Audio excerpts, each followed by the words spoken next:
Hello, ladies and gentlemen. Welcome to Have the Race Gone for round 4 of the Simpact Aston Series. The round that got postponed last week. But we're racing it this week.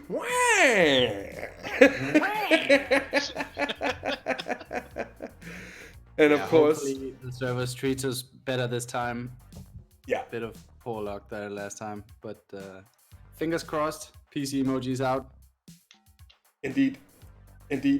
Let's see him. And let's go to some live pictures of the GT4s warming up. We'll get their qualifying underway in a minute's time or so.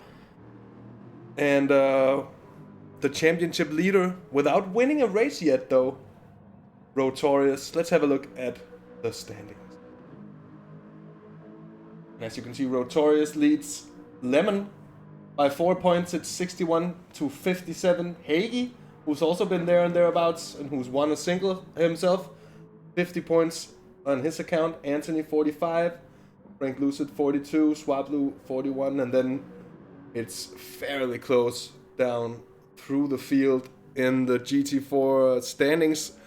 The short sprint races that have been very, very sweet, boys. What's been your impression of these GT4 races so far? Well, they've certainly been pretty guaranteeing of an action-packed race. They're obviously very short races, but a lot of action has come from each one. We've seen some very, very action-packed turn ones specifically, but yeah, I think it's going to be a guarantee of some action here early on. That is a very good call. I think that's very much what it's been on the previous 3 occasions. Of course, I failed to mention this, but it is, of course, the two lovely lads, Traels and Maarten, with me in the booth. Oh, yeah. Yo!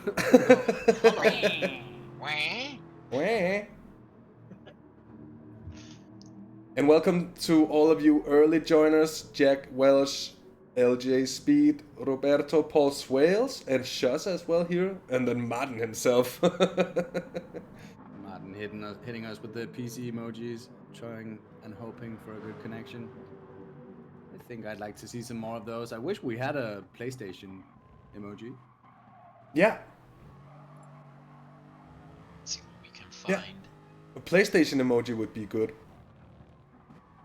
That was their new YouTube emoji. What's this? Is that a little dab? No, I think he's coughing into his Oh, elbow. Yeah, there's also an L tab. Look at this. An elbow tap. Do we have a washing hands emoji somewhere? Some hand sanitizer. Oh, keep It is this. legitimately hand sanitizer. Yeah. Oh wow. Social distancing emoji. That's great. Welcome in 2020, everyone. That is absolutely great. Stay safe out there. Do we see Tomsov? See him in the pits? Well, that's good. So, not that many cars on track at the moment. Qualifying being slightly delayed here by a few issues, but not really the all bad lobby issues, it seems. Jimmy's on a pad. Oh. His wheel is having linearity issues. That seems to be off-putting, to say the least. Yeah, very off-putting for sure.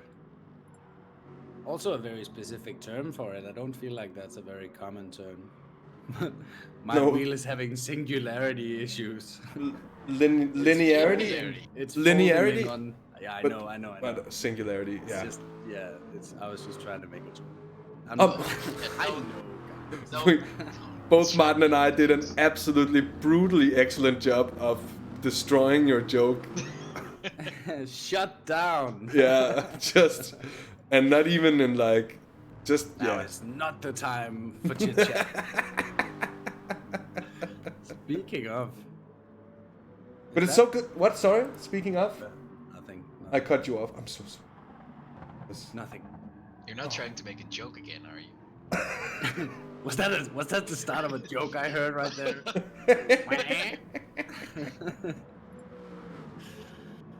Just mentioning, jokes here, yeah. just mentioning the sad ending to the VLN race. Yeah, that was sad.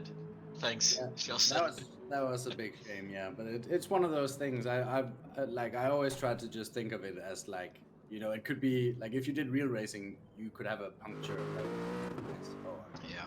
you know, some sort of mechanical failure. So it's bound to happen. It's okay. Literal mechanical failure. So annoying. Maarten did such a great job.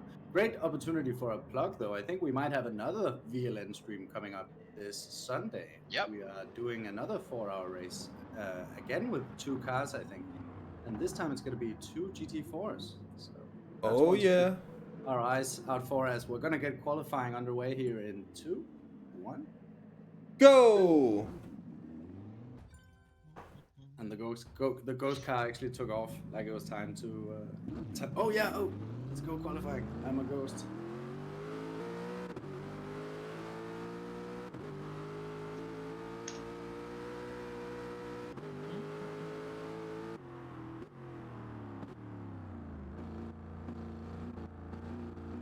So on board, or it wasn't, for a quick moment we were flying behind Welsh there. But we are live with qualifying, just 5 minutes of it. That's 4.5 minutes left because it takes them a few seconds to get out of the pits. And what exactly is that gonna bring? Oh, for starters, it's gonna bring a bit of a squirrely moment there for Welsh as he just takes it a bit wide onto the sand, coming out of the exit there of the right-hander. Up Yoink. on the warm-up lap. Just Not the making sure time. to get some heat in the tires. That is the way. That is a good way to do such. But drive that car hard at the start. That is a very white livery as well. White. Yes, it is. Quite white. Yeah, I think the TSR boys are lining up with some very, very smashing colors here in this race. I noticed Lemon was on a very, very yellow livery as well. Very fitting, I suppose. It is a new livery for Lemon, if I'm not completely mistaken. He's there in 9th on the road. Well, that's Anthony. I think they jump around like Cypress Hill. I think he's in 8th, and also this is 10th we're looking at. Are you okay? Was just trying to not to hop. What a perfect frame, though. Good job, man. That perfectly illustrates. That's both the other TSR cars with the big single color. And then a bit of the... I was just trying not to hop in between the camera shots too quickly, as that can get a little bit chaotic to look at. And it's something I've been trying to avoid doing. I hope. Yeah, definitely. I think everyone watching this that knows the channel knows that you do a really good job of the on-the-fly editing. Oh, thank you. Because it is sort of on-the-fly editing when you do it like this. It is very different. I mean, it does. The GT Sport system allows for this type of doing it in iRacing, for instance, or so it would be, at least to my understanding, more difficult. You could program it, I guess, to sort of function in the same way as somebody has had a bit of a moment. Yeah, that's Anthony there. He's been looking kind of... He had a big look coming into the start of the lap as well. I think he was worried about being held up, and that might well be the case here. Seems like there's a bit of a train forming behind Lemon. Not really a situation you'd expect. He's certainly a quick guy. Yeah, that's a bit of a surprise indeed. With that moment, look at the space he made up, though. He had that big slide, but still just went right up to the rear end of Swablu there. Not bad at all. Purple sector for Lemon, and the times are coming in. Provisionally on pole is Welsh. Hagi sets a good time of 1:30.49. But Tomsoft, 1:29.5, provisionally on pole here. They'll have 1 or 2 more laps to go. Some of them might have 2 more laps in the bank here. Turn 4, tricky exit, so important. The run up the hill. Want to keep momentum here. This corner is tricky as well. And talking about confirmed dip right there. That's true, Maarten.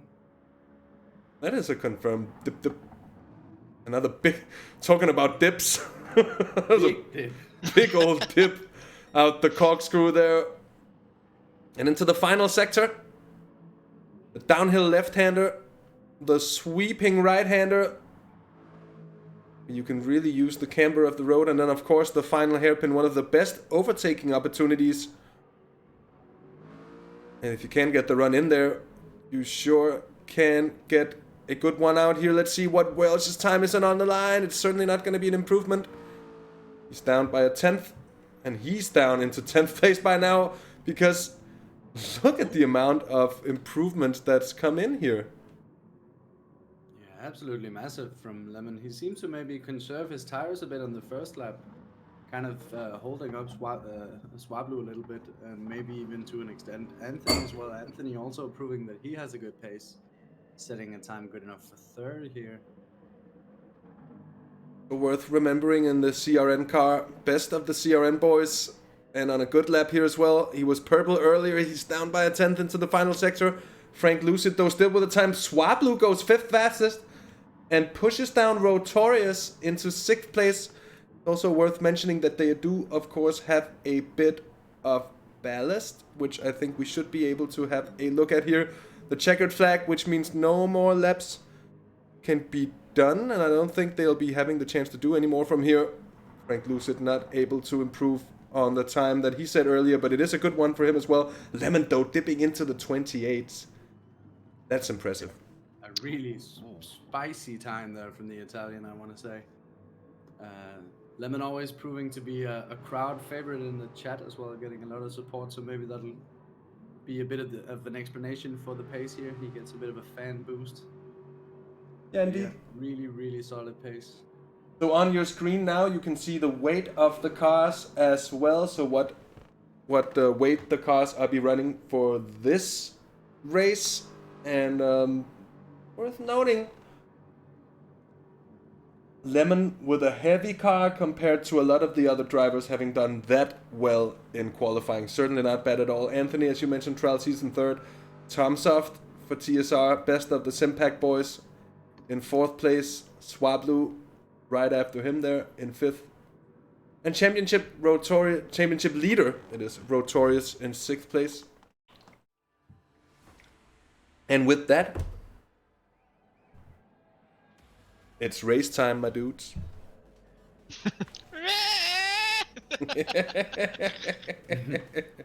So a confirmation. It's race day, my dudes.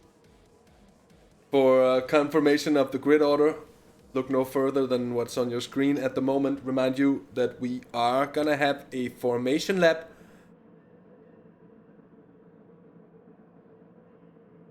Are we missing someone on the grid, or is that just a really big gap that we're having? I think that's why we're not going with the flying start that GT Sports serves, because the gaps are huge. Yeah, that was a humongous. Yeah, massive gap right there. But it's a good way to, because we have seen sometimes the starts off the line can be very tricky, even if it's a formation lap.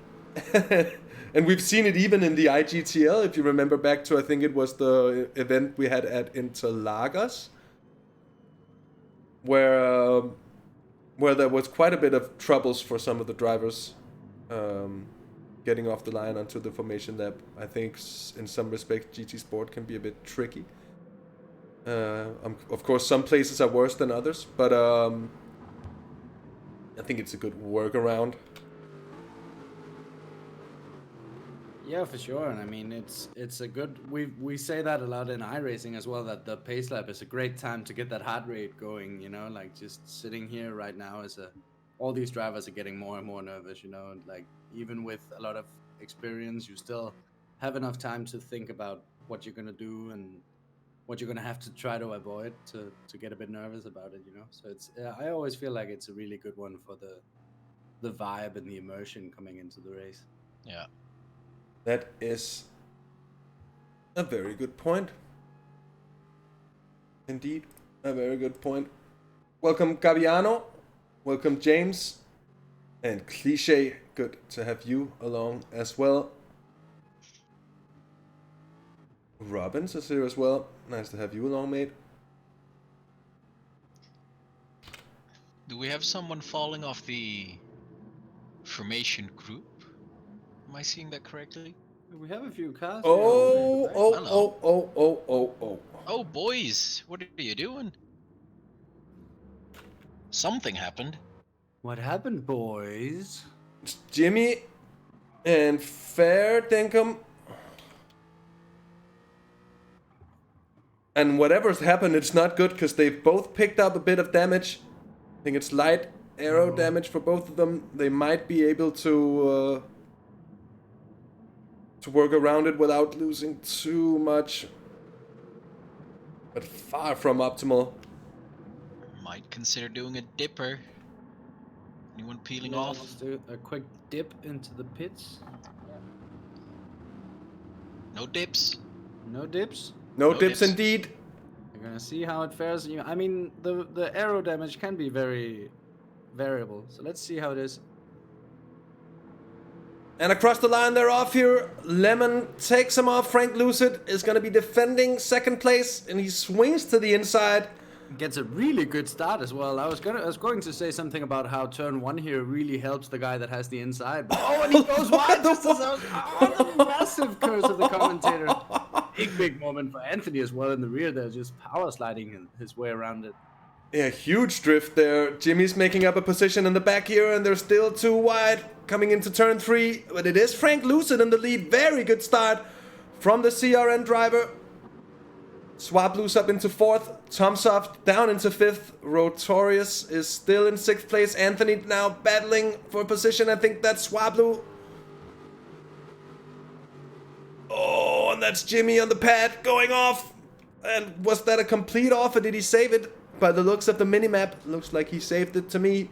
While Frank Lucid is Very opening up. impressive save on the pad when you're not used to it, to hold on to a oversteer like that. Oh, whoa, what happened there? Huge accident. Oh no! Yeah, that was actually worthy of such a thing here. Let's see onboard from Welsh's point of view. Oh, this is not a place to go too wide. Oh, it's Tomsoft gets collected and Rotorius hits Welsh there. Oh, so many people involved. And it's going to be a lot of pitters here. We're going to have another look at this. So, who is it that comes from behind? Is that Evanso? Is it Jimmy? Who is it? Like, up in front of here? It is? It is Avanzo. No? That was massive. Such a big incident. Too big to even really call. So we have Rotorius, we have Anthony, and GT Welsh in the pits here. Yeah.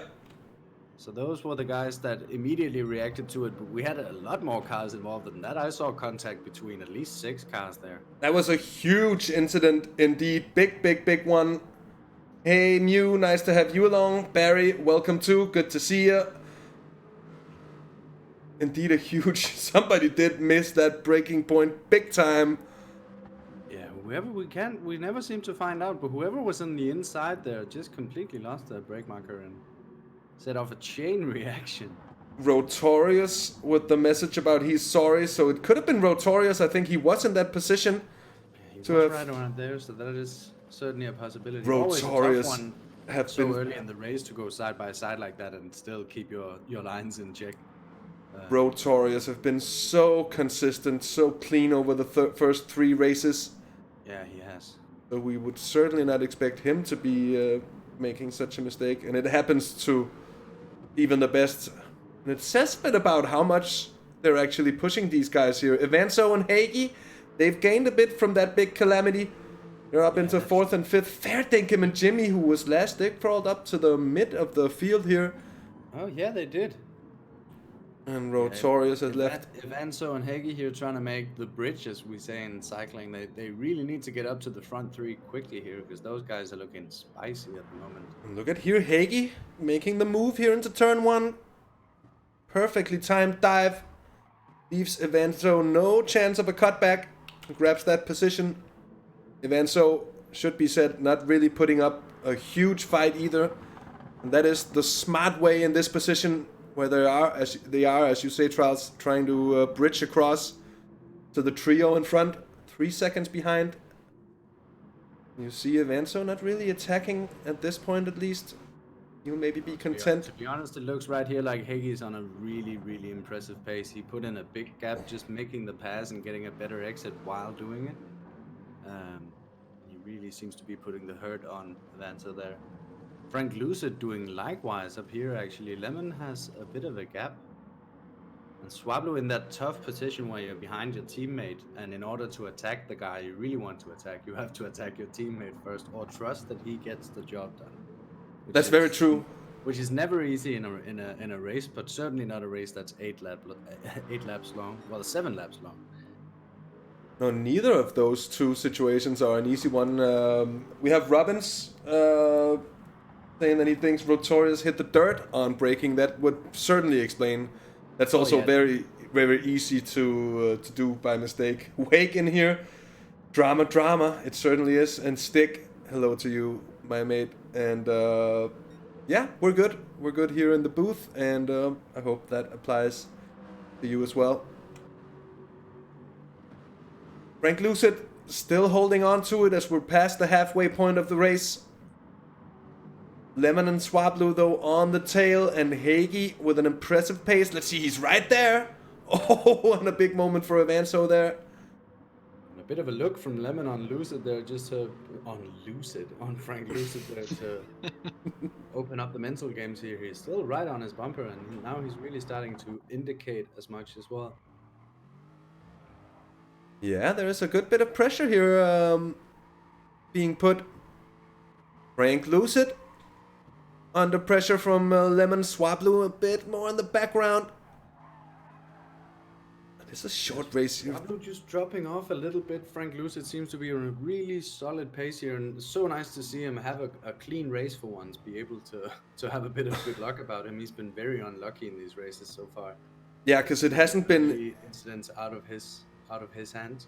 I was just about to say that it has very much been stuff that's been completely out of his hand. It's been so unlucky. Oh, and there now, he goes. Oh, but he defensive well. Oh, but that's a good one to open up for the inside. Around here, he doesn't quite get it done, but that is a very good play, that move. Very clever racing from Lemon. Yeah. Just to have a look and have Frank overturn the corner a bit and start getting a bit of understeer, hurting his exit. Hagi's last laps has been fastest lap of the race each, and he's down in the 29.3s now, and you can see that white Aston in 4th place, as we are still with the wang cam here from Frank Lucid. Yeah, he's certainly getting closer. On the wang cam, that gap was visibly closing just through that 1.5 corners we saw right there. Hagi's certainly on a steamer of a pace here. We did see how quickly he opened up the gap to Avanzo, and Avanzo is certainly no slouch. So that explains that situation a bit. Haggis is flying here today.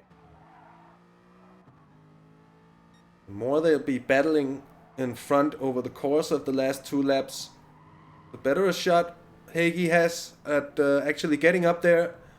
Oh, that yeah, gap for sure. really is visibly diminishing, and Frank Lucid having to take the defensive line.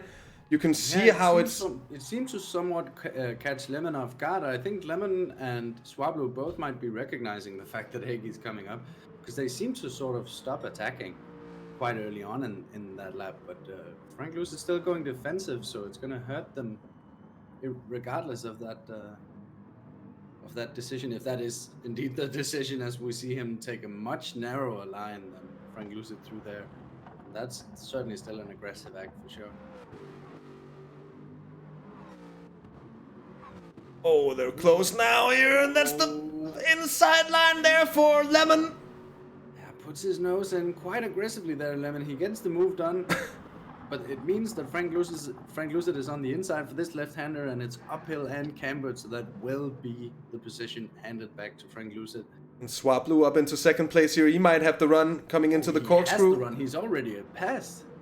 Oh, Frank Lucid with a big slide. That's going to open up the inside for Swablu. And that's opening the door massively for Hagi as well. It's basically a 4-man group now. He's right there. So on board we go here, Frank Lucid. place to be too wide. Turn 5, and that's where he gets it a little bit too wide. That was a clever double on Tondre, because I meant too wide with the TSR boys behind. Yeah. Oh, look at this. Hagi is up, and he's sending it through the final hairpin. Wow, yeah, I did say as much. Really aggressive move to make the move just as you're getting up to the group as well. But it is the last lap, so it does make sense. We see Avanzo as well catching up quite a bit. He's almost making it a 5-man group here. Swablu actually running with it right now. He has a bit of a gap. Does have a gap. Swablu with a good run there, and Lemon.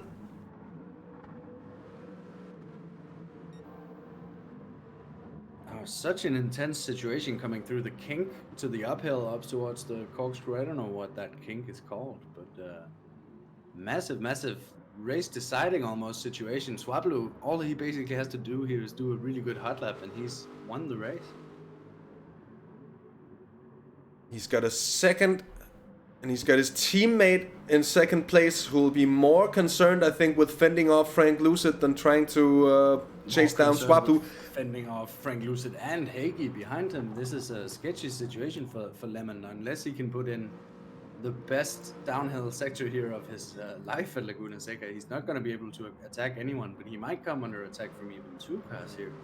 Yeah, and coming up towards the line, Avanzo's joined this group as well, but I don't think there's going to be a chance for him to really make a move, though they are close in behind Lemon here. Let's see, it's the last chance into the final hairpin, but Lemon defends it well. The run out of it, well, nobody's getting that. Ooh, sideways action from Avanzo. He really tries to get something out of it. Swablu making the most of the opportunities. Really clever racing from him. He was waiting for a while there behind, but gets the move done at the time it makes sense to do it, and just puts the hammer down. Really good racing. Yeah, brilliant stuff. Indeed. Really good stuff. Really good racing there. Lemon in second place again, really proving his worth as well. He's always up there, and he's always providing entertainment. So nice. And a quick shout out to Frank Lucid as well. So happy to see him have some good fortunes here, although maybe later in the race, he was quite suffering from having 2 allies behind him. Well, not 2 allies, but 2 people that were allies, you know? Yeah. A tough situation for him to be in. And that big incident early in the race proving decisive as well, opening the doors for some of the other contenders that we weren't necessarily expecting to see because they were just a little bit further back. But a really good race yet again. This GT4 series has been, it's been really good. Like it's just been like what do you call that? Yes. Bouillon? Is it bouillon in English as well? Like if you put Stuck. like that. Yeah, exactly. It's been like a good stuck. That's what stock car racing means. We finally explained it. What? Finally, we have a meaning. It's stuck. It's bone stuck. It's like it's cooked in together and sprint racing and it's Beef trading stuck paints race and it's car. It's a vegetable stuck race car. excellent stuff. I'm confused. No, but you know, like it's called. It would be stuck, wouldn't it? You know what it is, right? Livestock. No, No, like if you say like steak beef stock or chicken stock that you use to make a soup of. Yeah, like basically a really condensed Yep. soup. Yeah, bouillon. The Bouillon. bouillon. Yeah. Yeah. Can you say it again one more time for the crowd? Bouillon. Oh, that's good. Whoa. Bouillon. Bouillon. Bouillon.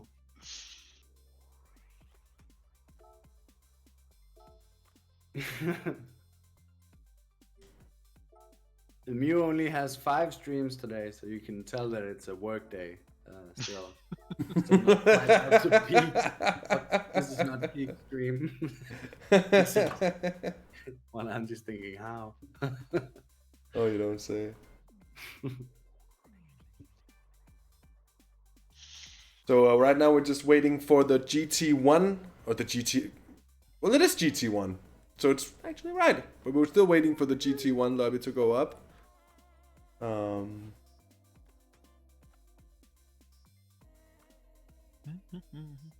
I watched a video from Goodwood a couple of years ago where this car was at Goodwood. Oh my god, it sounds so amazing. Yeah, this really is. These. You mean the GD1? Oh yeah. The DBR9. Yeah, but even to be fair, like even the current GTEs, just the Le Mans GTs of the last 15, 20 years or whatever, they sound so crazy good, to be honest. It's just good cars. Quality racing. And talking about quality racing, I'm gonna use that to make a very smooth transition into advertising our upcoming event this coming weekend on Saturday the 11th of April and Sunday the 12th of April, where we're gonna be having a Mazda touring car race. We're gonna have a Mazda Fest weekend, you could call it, with a GT4 touring car race on Saturday, followed by the qualifying session for the main event, which will be coming up on Sunday, which will be a 2-stint team event. Ooh. Featuring the Mazda 787B at Spa, organized by the Simpact boys. We've sent some invitations out for teams that are interested. Should there be any teams or pairs of people who would wish to take part, you're more than welcome to get in touch with the Simpact lads, either through our Instagram or our Twitter or wherever you can get a hold of it. Discord, you can go in through the Have the Race Discord, Have the Race Gone Discord as well. There is a link in the description below. So that's something we're really looking forward to.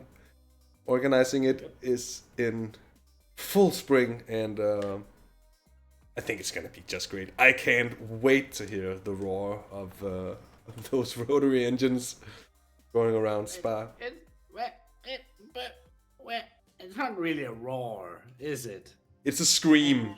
Yeah. It's a scream. Yeah. It's a scream. We want to get our facts straight here on Yeah. the race.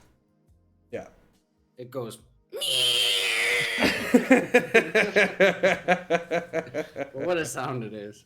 Yeah. What an amazing sound it is. There was some rumors circulating when people thought hypercar was going to be a thing, that Mazda apparently made a lot of new or sought a lot of new patents related to rotary cars, a lot of new technology related to rotary engine. So everyone was like, ooh, Mazda rotary hypercar. But now we're all just gonna have LMP2 cars with different bodywork. So we're almost ready with the pictures from the DBR9 lobby.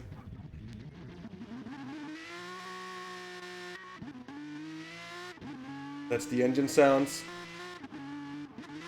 Ooh. And that is pictures. Oh. Oh. We lost them again. Oh.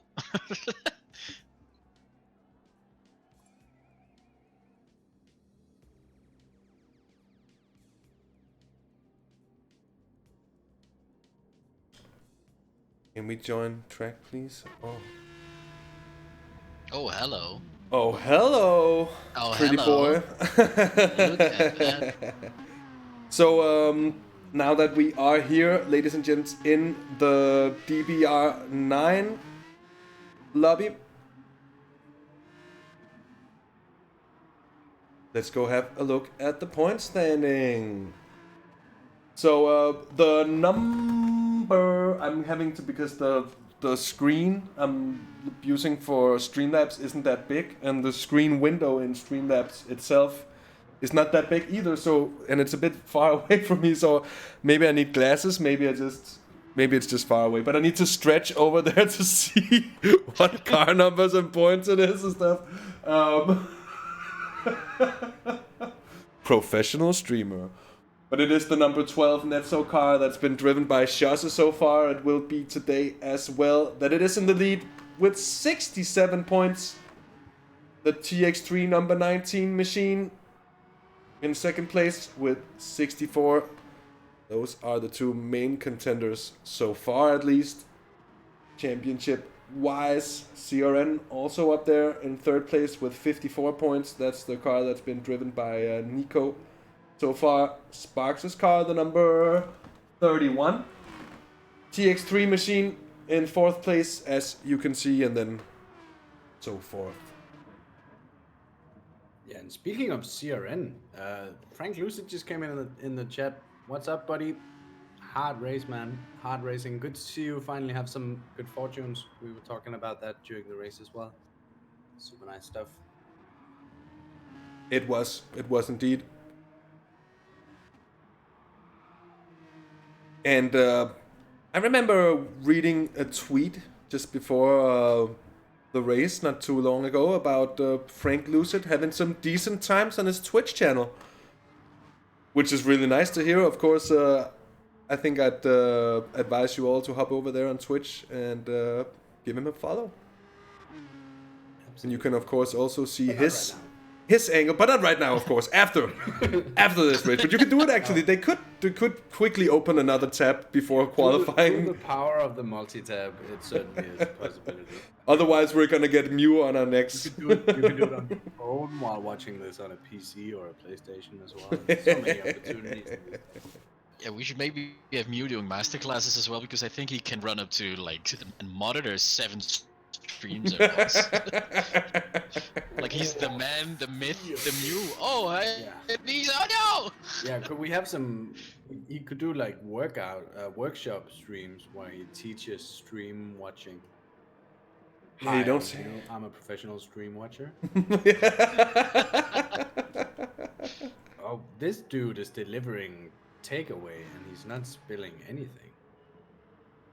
Look at these new Netso liveries. Wow, yeah. That looks like something from... I'm getting some Kiss vibes from it. Yeah. Yeah. It needs some black, to be fair. It would need some black to be really... But look at the AM stickers. Glorious. Oh, that's glorious, yeah. AM split Aston coming through! Gotta appreciate a good AM sticker. It's one of the finer arts of sim racing for sure. Yeah. No, but it's a really good looking livery, very crisp, it's always I always think it's nice to see someone make a decision on a livery and sort of stick to it. Like keeping the whole livery in 2 colors makes it pop a lot. That's really cool. Indeed. And there are new Simpact boys as well. I think this is worth having a mention upon. And it is more Scandinavian brethren of ours, Traels. Even more. Swirl is is just demonstrating that he knows exactly how to put it in the gravel trap. The curse of the commentator. But yes, yeah, that it is. Welcome to Swallow, or welcome, even, you could say. Welcome, you could very much say, and there is more.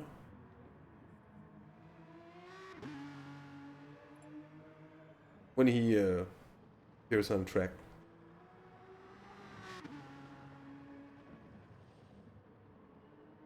Rotorius is, of course, here again as well for another try at things.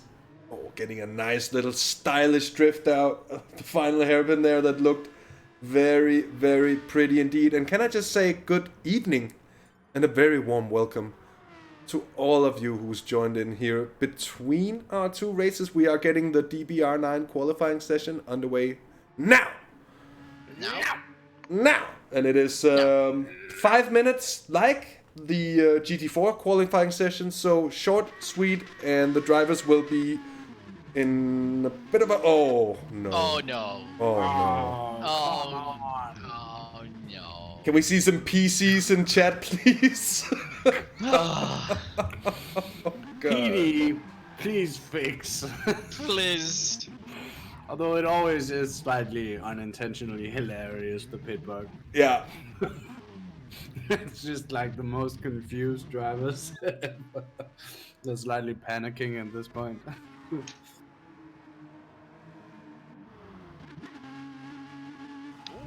But doesn't Pitbug usually also... Yeah, Welsh is calling in here. There will be a restart, and I think that is the right call to make.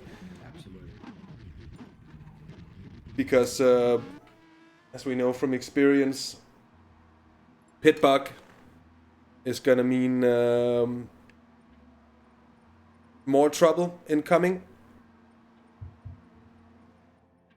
Yeah, usually there would be a bit of a lobby restart, refresh, reboot, Refurb. Yeah. We're gonna be right back after a quick lobby.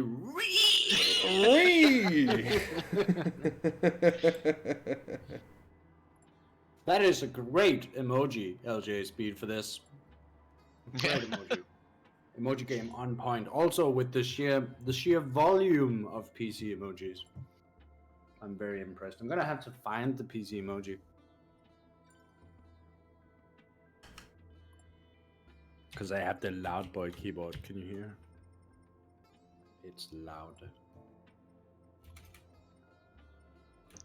Let's see what emojis we have on offer today. And you know what?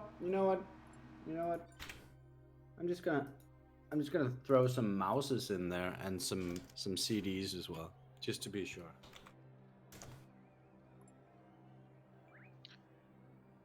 There's a lot of new emojis, or is it just me?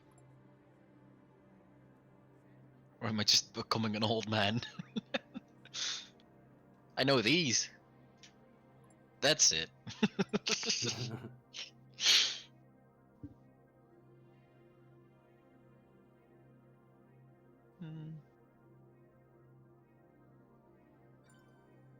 We should do commercials by now. Like, this will be the perfect moment to advertise your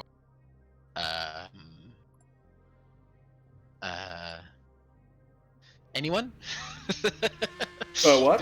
Does anyone have anything to advertise? Oh, we're back with live pictures. Just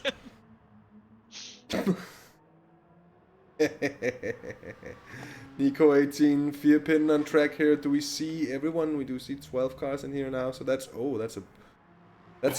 a new line. 4-pin has really been experimenting with different ways of delivering Asian takeaway food here. Still not spilling anything. I think, to be honest, Traels, I suspect he might have spilled some on this one. I don't know. Think so? I heard some pretty loud Eurobeat, and I saw some, I don't know, like some triangles coming in from the edges. I don't know how to describe it. I'm pretty sure it worked.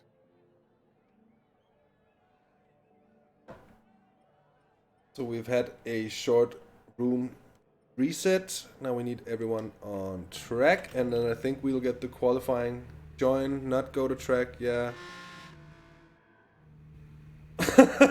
What? Someone was on the way onto the track. Hire Mew for totally inappropriate one-liners. That's a really good idea.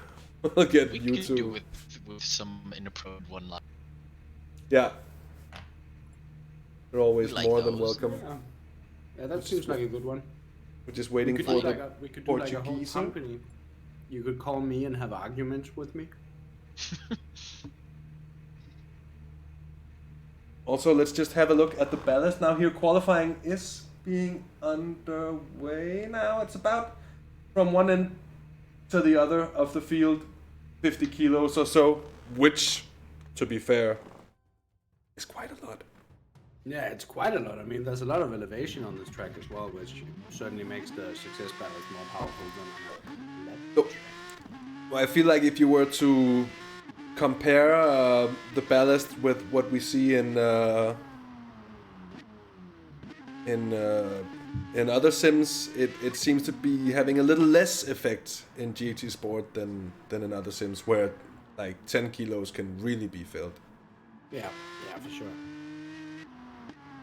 Yeah, I mean, I think obviously that comes down to the main way the success balance works is how it affects the handling, and the handling is just set up differently in GT Sport. Yeah. So it's Yeah, kind that's of true. easier to drive your way around the weight. And it also always seems like no matter how much ballast you put on, the balance in the car is still there. Where the sort of ballast you deal with in other sims can be But we, placed in a specific place in the car and thereby ruin what this is a nice cam, sort of building Oh. cam, but it's clearly not going very well with the lobby here. Oh. what happened with the? What was the problem this time around? Oh, who this? Oh. Philippine is just going nuts today.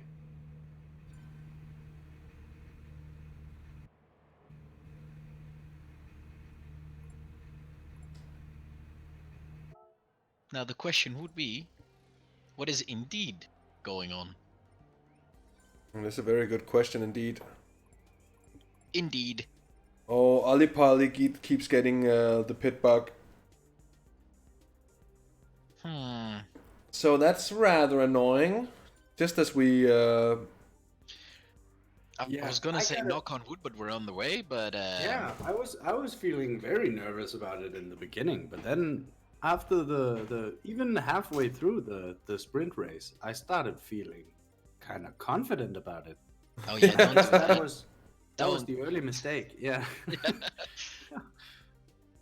But Rookie mistake. There are 16 drivers now in the lobby, and we weren't seeing 16 drivers before, weren't we? Were we then? And Joni from TX3 coming in and straight up just immediately hitting us with the coffee and elbow emojis. That's strong game. Joni, what's up, buddy? Hope you're well. Strong gain there, Joni, indeed. Yeah, we've been enjoying our coronavirus emojis already. So we're gonna see if we... This time Welsh tried the change time of day. That sometimes works. Oh, LJ Speed, I wish we could call this find out what's going on. I think this is just what's going on. It's like, how did I get here from Rick and Morty? What's going on? The only show that makes you ask, what's going on?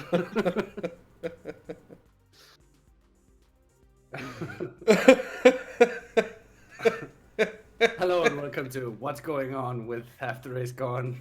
It's got a ring to it.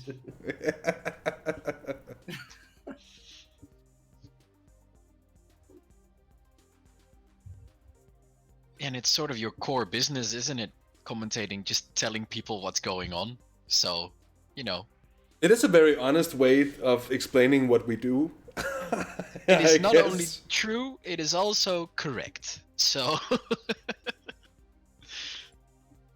Oh, Mew with the recommendation that everyone that feels so inclined should hit the like button. He's our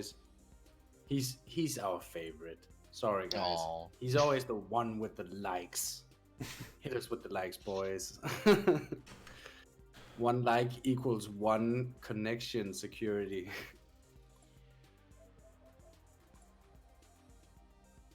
Yeah, and he's always the one, no matter what you're doing, whether you're doing broadcast or just trucking with the boys into the night. He's always there. He's always there. He's always there. It's so nice.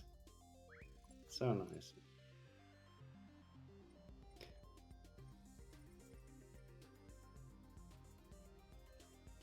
Oh, and this is gonna slowly turn into a Corona emoji stream, I think.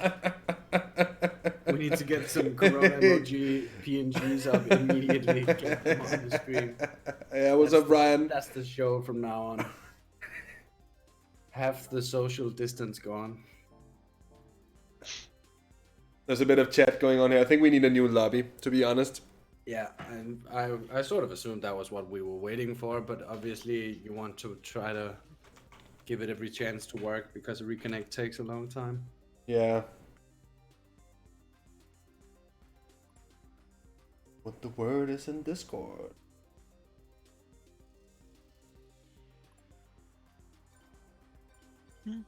Yeah, everybody's... Everybody is kung fu fighting. Or Kung Flu fighting. Kung flu fighting. I'll show myself out. I'm done. Bye. He's here all night, ladies and gentlemen. And at the going rate of the amount of flu the service is, he might well be here all night.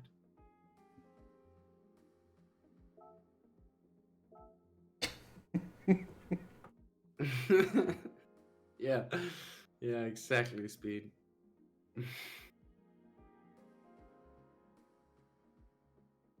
Mein Gott, muss das sein?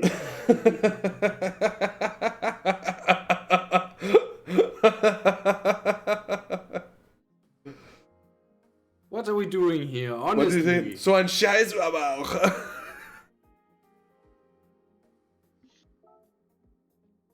What are we doing here, boys? Honestly.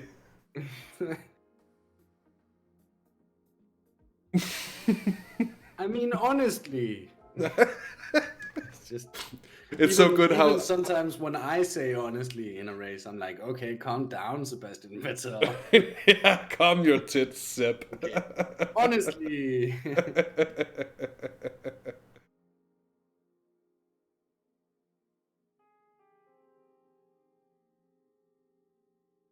I'm trying to amp my emoji game, but it's not really... It's not working yet. Has anyone seen any sort of graph or data about how much more like connection traffic there is?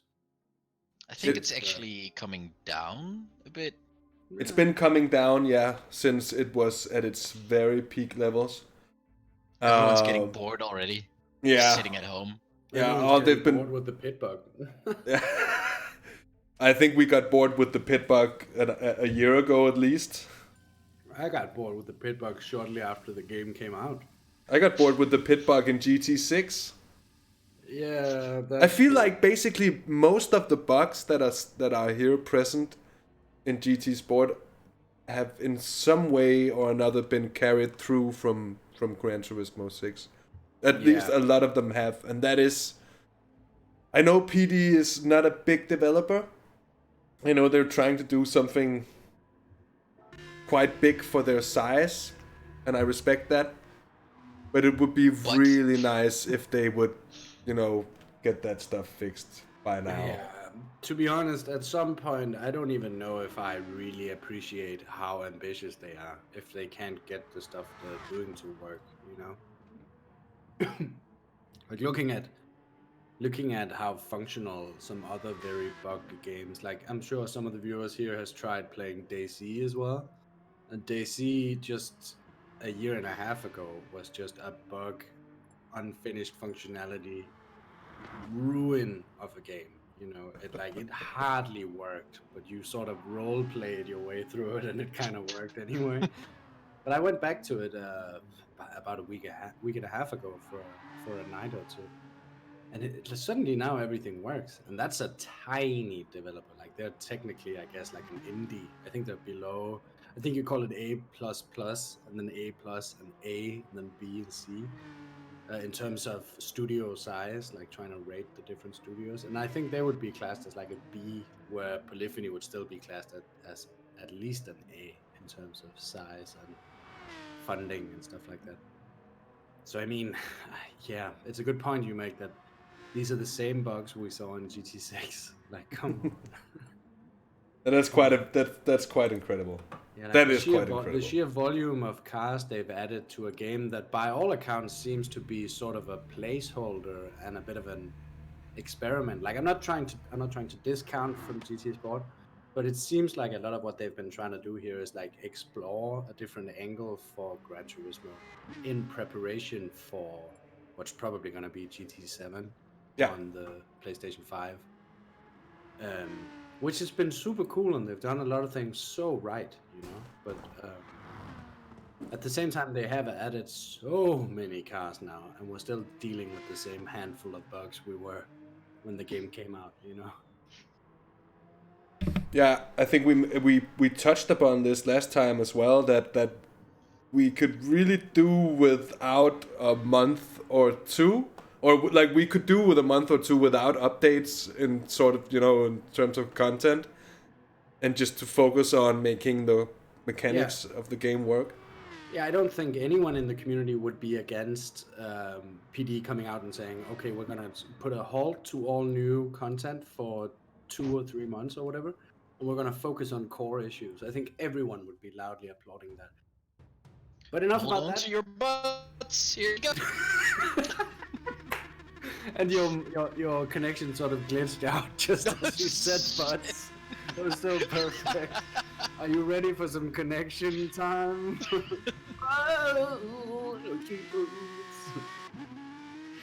I'm hoping that came through on the stream as well, and that I'm not just laughing at nothing like a madman.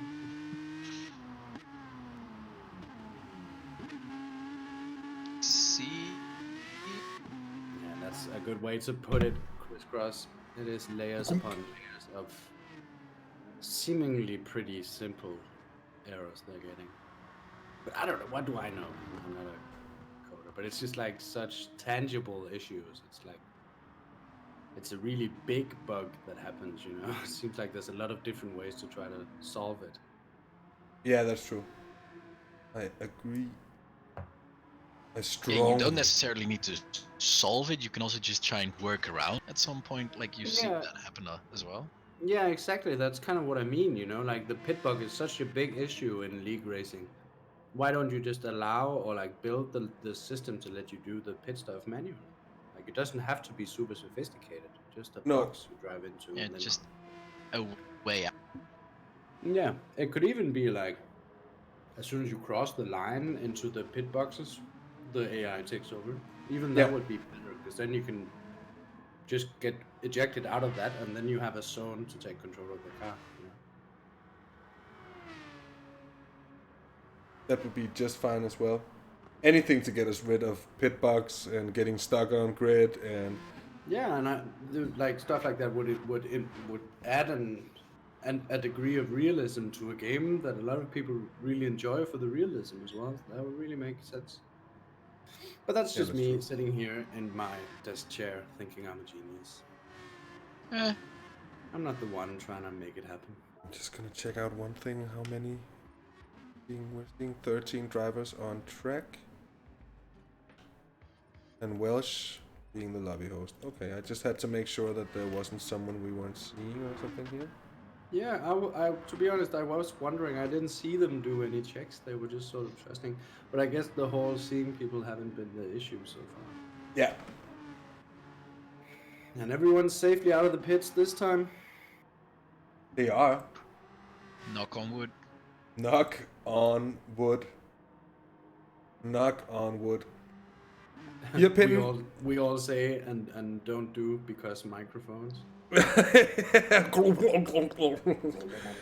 As we say that, Fearpin's about to complete the first flying lap. It's going to be a 1:22.3. Yep, no more drifting for him. Nope. And Grosso, was it? No. And Grosso was close there. And Grosso came across the line. Yeah. Rotori is really close as well. Yeah. Shows is sitting in a good time as well, 4th. And T5 Black, it's a Swedish 1-2 at the moment. Ooh. Hey, the Swedish survivor. 22-1 going fastest there. Sparks having had a moment. Looking very poised here. Nico 18 having lost a bit of time. And Ollie Polly also having a bit of bad luck, I think, on the outlap. Otherwise, you wouldn't be 12 seconds off. A very impressive pace from the two Swedes here. T5, Fearpin. It's wireless here as well. And we've got... Is it Chio or Clio, Maarten? Do you remember? Knekkebrot, I don't know. Jesus, man. I'm sorry. I haven't actually heard that. Yeah, that is probably it. I'm sorry. I'll check myself out again. But to be fair, I have not heard the name out loud, so I sadly would not know. I cannot help you on that. Oh well. Oh well. I'm sorry for muting once in a while, but I'm just doing some audio checks.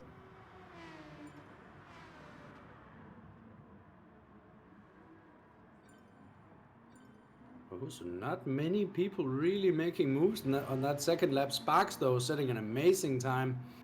Very, very close to the time of T5. But he puts it on provisional pole here. But when the time counts down, are they allowed to do another lap? Coming about here, I think. Ooh, was that Schosse putting it in the sand? Still P6? Oh, I think that was Traels. Well spotted. Oh, and it was more than that. He put it in more than the sand. That's the wall he hit there. That's the glued together sand right there. You don't want to hit the glued together sand. That's hard. Oh, a massive, massive moment for Schosse there. Coming sort of unexpectedly. He's certainly always one of the guys to watch.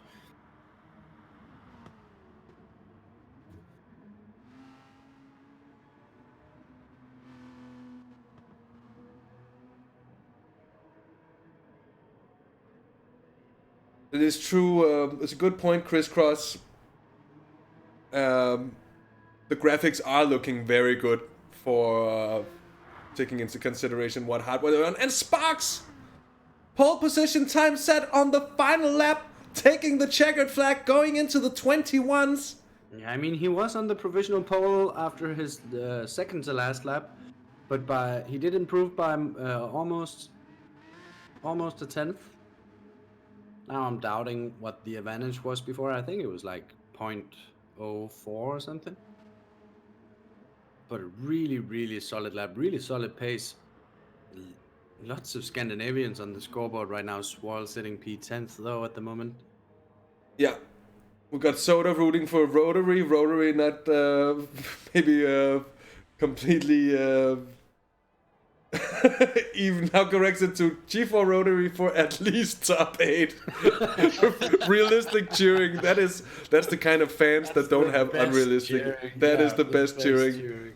Best cheering like there. It's when we do iRacing streams and people are cheering for us to finish the race. And I'm like, you know it, brother. So, ladies and gents, we have 35 laps, including the formation lap, and let's just hope they all get off the line. Yes, they're all rolling. Some better than others, but they all get off the line. Indeed. Would you look? Would you look at it? Would you just? Oh, Get look it. at this. Oh, look at this. So Makes just you to appreciate the small things, just getting on the go. You know? I mean, would you look at it? just to have a look at it again here, the starting order: Sparks in front of the Swedish duo of T5 and Firpin. Rotorius for CRN in 4th place. I think Schosse was 6th and Ingrosso was 5th. Indeed they are, and both for Netso Racing Team. And Ayrton Spenna, Tomsoft, Ollie Polly. There's a bit of shuffling about those numbers there, but doing our best. Getting a bit of shuffling about to heat the tires as well here up front. Sparks proving to be a bit of a crowd favorite here. That's going to be +2 top speed, as he is the crowd favorite, it seems. Indeed. And welcome to everyone who's joined in from Frank Lucid's stream. So nice to see you all. So nice to see you all, and to have you along here on this wonderful Thursday evening. Through the Corkscrew they roll. That's gonna be a place of drama, I predict, later on when they try to push it through there. Prediction there, I think, buddy. I think for sure even some solo incidents can happen there. One of the most notorious corners in the world. Just further down the order, it's indeed Nico's been suffering a bit here. He's in 11th place. He's been doing so well up until now. Toil in 10th. He's been the most consistent outside of Aura from the TX3 squad, I think, in the entire field. So kind of surprised to see him this far down as well. The Getting to field, the line. well stretched, and they're green. And T5 holds off Fearpin, I think, for turn 1. No one is there. It's ascending upon Sparks. Almost. Oh, Fearpin. Oh. For a moment there, 3 wide. Fearpin just making moves. Huge move from Fearpin into turn 1 there.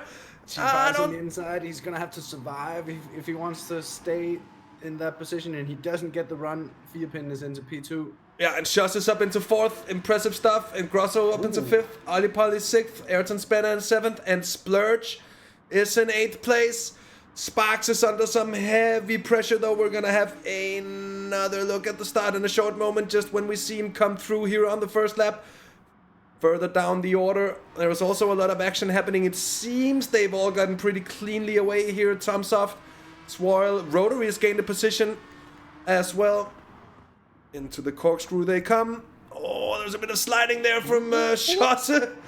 And Ayrton Spanner. Nico 18 up into 7th position. So whoever said Nico is struggling, that might be unqualifying, but look at the pace he's putting in here. He's giving Ayrton Spanner a bit of a notch onto the gravel. Oh,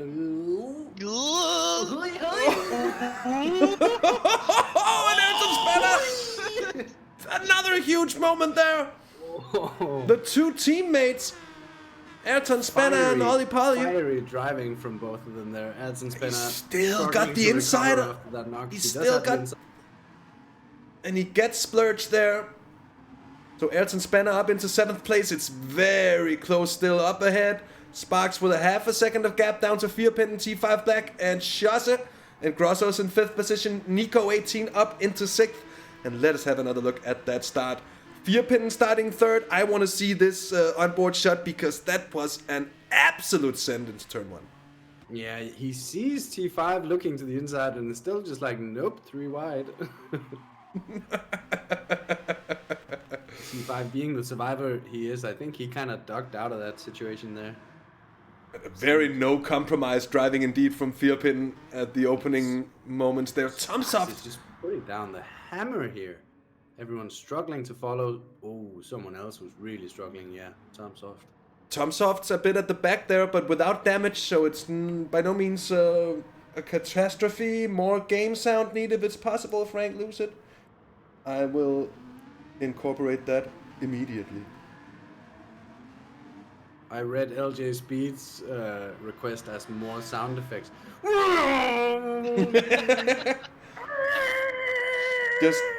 Just tell me if it ever becomes too loud. And also if there's any big differences between the voice levels of me, Maarten, and Traels. Because it's kind of hard for me when I don't have any means of monitoring it really. That doesn't go directly into the microphone. I've been trying to monitor a little bit, and I've just compensated by turning down my own. Oh, okay. I should stop fiddling around with it then. Because then I'm like, I think that you're low, and then I turn up, and then you're like, no, don't turn it. It's like a tug of war. Still too loud early on, so I turned down mine. Yeah, but I heard it. When I heard it, I turned it down. It's at some point I'm gonna write these settings down when we've perfected them, and they shall remain forever encased. Yeah, but I think the reason why you keep turning me up is because you listen to me when I'm in the rig and the microphone is further away. Oh yeah. And then when we do commentating, I'm in my little booth here. In my little booth. It sounds like I have like a big box that I climb into. Time to get in the booth. Gotta lift up those old knees before I get in because it's a tight squeeze. Oh, look at this, guys. We've had some kind of calamity. I think Rotorius and Splurge are a long way off the rest of the pack here. None of them having picked off damage. And there's a lot of spread there at the bottom of the field. Swirl hitting in. Swirl in the pits very early, so possibly. That's damage. Calamity. That's big damage as well. That's big damage indeed. It looks like he was the cheese in a cheese sandwich there, judging by the damage. The others might have been in already while we were discussing sound here. And at the head of affairs, T5 has regained second place from Fearpin. The Swedish battle for a second here. Yeah, T5 really really staying under pressure throughout the race, really. As soon as he gets ahead, Firpin is right on his bumper. And that's such a tough situation to not drive looking at the mirror too much. Now he finally has a chance to try to run his own pace, if indeed that's quicker than the one. Oh, curse of the commentator. Yeah, with a bit of a penalty pickup there. Interesting to see what the strategies are going to be like today. Nico 18 is flying up to the top 3 battle at the moment. He's right behind him. Oh, he's right on the tail all of a sudden. I think T5 Black is holding up Firpin a little bit. Those two could probably go faster. And Shosse with a very flowing line there seems to carry a lot of momentum. 1-esque line, really. Yeah, seems to carry a lot of momentum. I'm not sure it's quicker, to be honest. The gap seems to have almost grown a bit. Maybe it wasn't fully on purpose, but it did look interesting. Sure. It looked interesting. What I'm thinking it could be a way to save the tires a little bit. It absolutely could. Yeah. That turn 1 complex, whatever it's called, is a difficult one and one that you can play in multiple ways as well. We also saw that in T1 where it was a bit of a chaotic double attack sort of situation in the top 3. Oh, Soda, you've called it well. Rotary is in 8th place. Ooh. With a gap of 3.5 seconds ahead, 3.5 seconds behind, more or less. And that number 32 car.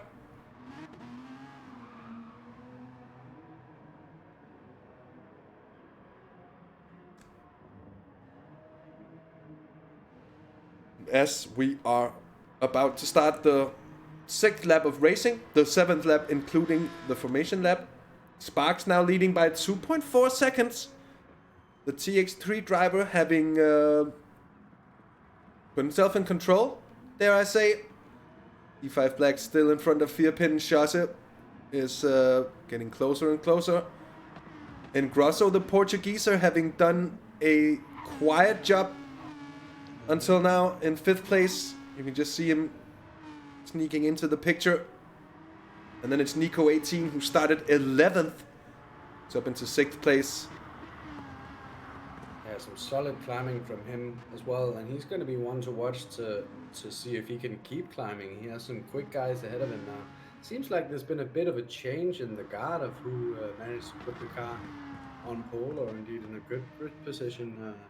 Some of the guys I would expect to, or some of the guys that championship points are proving certainly are further up in the field, have had some issues in qualifying. So it's a bit of a, it almost feels a bit like it's a reverse grid order. No disrespect to any of the drivers here, but looking at the points, a lot of the guys higher up are quite far back here. Oh, T5 has picked up another penalty and it's now reached 0.8 of a second. Yeah, it seems like he's struggling a bit with the corkscrew complex there.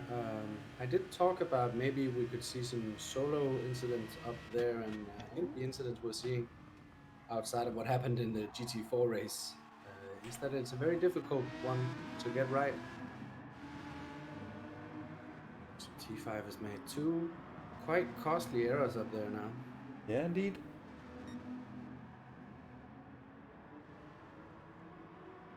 If we would like to see a penalty zone in an open lobby, no, not necessarily, because I don't think forcing people's foot off the gas in such a way is necessarily the most viewer-friendly way to serve penalties.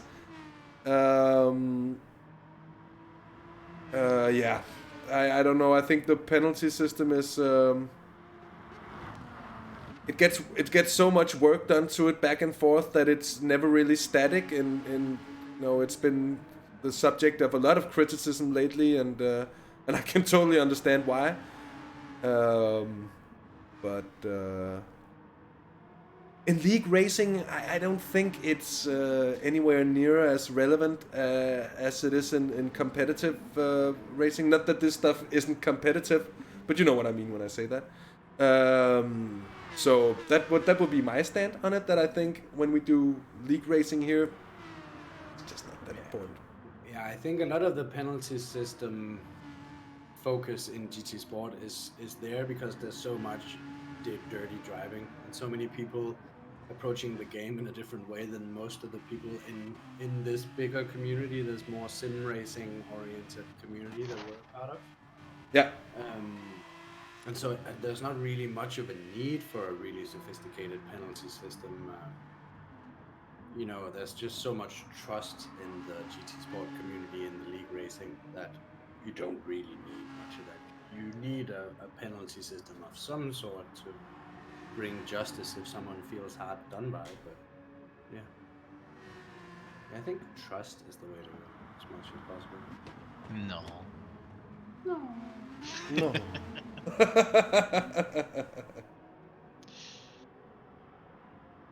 Soda, expecting a 1 or 2 stop. We are definitely expecting a 1 stopper. We've been seeing people be able to single stint or to double stint. I'm sorry, their tires, and then only having to come in for a little bit of fuel. I've actually completely forgotten to say that we actually have a rules page. So for any of you being in doubt about what the rules are for these races, you can see them on the screen now. Hard compound slicks. Tuning off, tire and fuel ×2 with heavy damage, and real settings all the way around, and the only allowed driver assist being ABS. Did you make that one? The rules page? Yeah. Yeah, I made that one. Nice touch with the fitting the car right in the fuel 2X, which was like a tiny line. Yeah. Cool detail.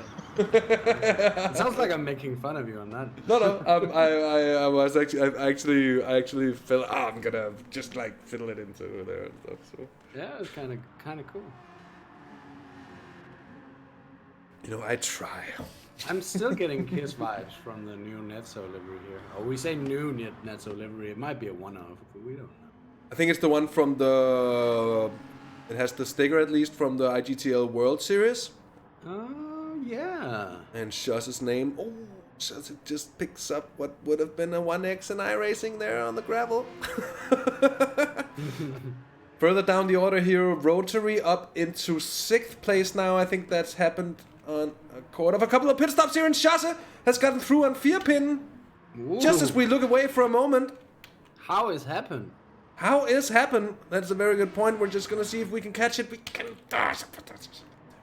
Just as I look away for 20 seconds and the damn overtake happens.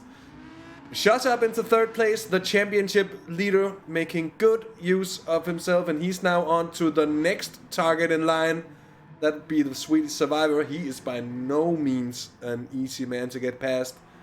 And T5 Black will defend 2nd place with, I was about to say heel and toe. Definitely works. Works a bit less in a sequential car, but it doesn't really work for me. It kind of still works, I guess. I think it definitely still works, but it would be better with another penalty for T5, or that surely cannot be the same one he's been driving with. Oh, I think he's just shrugged it off slowly. Shrugged it off very slowly. Yeah. Shrugged it off.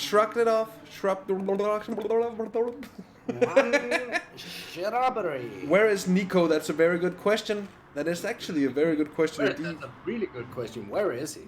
He's down in 10th place. It seems he could have picked up some damage at some point. Has he been in? Because look at that, the front of the car certainly has hit something. The question is, what is that? Yeah, he's not getting any damage indication, so he might have been in early. Maybe he was carrying damage from the scrum early on. Yeah, and that we could hadn't be. noticed. Has he been in though? Actually, I did actually look at his nose early on, and I was like, it looks like scratches, but at the same time, the quality I'm looking at is not crazy good. So it might have been a livery detail or something I didn't want to. Oh, Evanso, him and Spenna pitted, so that's proper useful info there. Thanks, Evanso. Yeah, well played. Richard Poole. If I could just get it out my mouth without destroying it completely. I'm sorry. With the same info, although a few seconds later I was just trying to acknowledge it. Sparks, meanwhile, 5.5 seconds of a lead. Yeah, wow. T5 still defending from Chasse. Still just carrying that penalty as well. Still just bleeding it off. Yeah, he has a lot of things to think about right now. This is a tough situation for him. Yeah, that it is. That isn't that turn 5 kink up the hill before the corkscrew, where it's really easy to pick up that penalty if you try to cut the corner too much, and you do want to get the curb in between the wheels of the car if possible.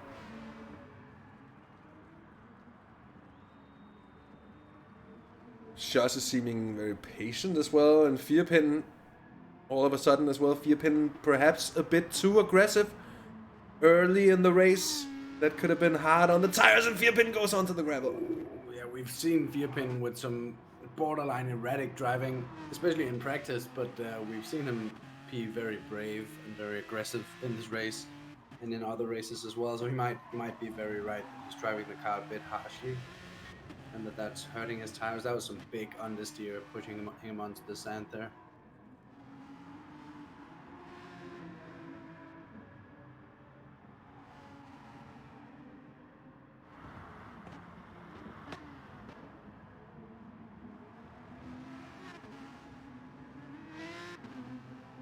I very certainly will, Avanzo, and at some point, when I save up the funds in order to build myself a proper PC, no doubt we're gonna be broadcasting some racing and commentating upon it from the world of iRacing as well. That's something that I'm really looking forward to, because it's just all kudos to GT Sport and the way that you can produce pictures from it and such. I really enjoy that. But just watching the cars go around, the suspension, the movement of the cars, the way they connect to the track, yeah, it's something else. And I'm really looking forward to that. And the way they crash. Very much that too. Now, let's go through the running order once more. Although I don't think it has changed too much. We're still waiting for a lot of the cars to come in. And what I think we could see was a couple of the early stoppers might be looking at a 2-stop strategy. Everyone else here, I think, pretty sure for a 1-stop run. And it is still running order Sparks in front of T5, who's battling Schosse. We're looking at the moment here the battle for second place.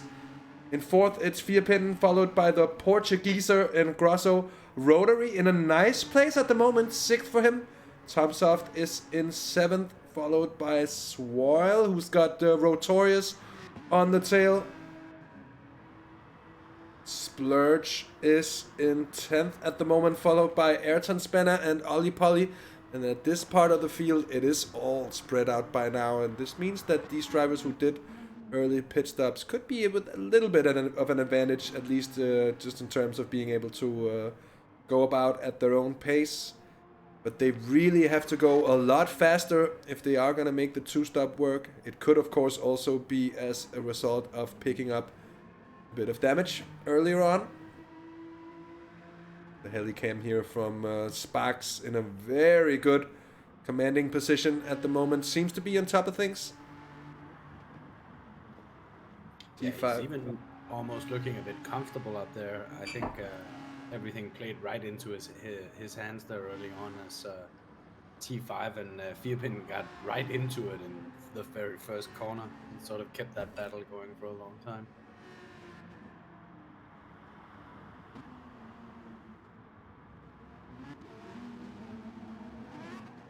T5 has done a really good job of holding off Schosse so far. The gap has been static here at about half a second for a long time. And Schosse might just be playing the cool game here, the points game, knowing that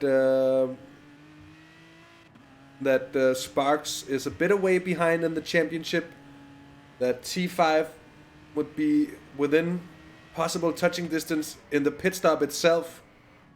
Schosse being a master of saving fuel, saving the tires, playing the strategic game. We've seen it on numerous occasions. We could come to see it here again. But I don't think there's really an advantage to 2-stopping. Mind you, there is only the hard set of compounds available. So you really have to destroy those hearts for it to make sense to put on some new ones. They don't really get worn that quickly. No, and I mean, I think the race is so short as well. You would have to put in some stellar lap times to make up the time lost in the pits for a two-stopper to work. It was kind of funny because the dog barking didn't come through on the microphone, so it's just me barking. Yeah. But there is no dog barking. I just made it up myself. Because you said Stella. Oh. I was just like, this guy is going nuts.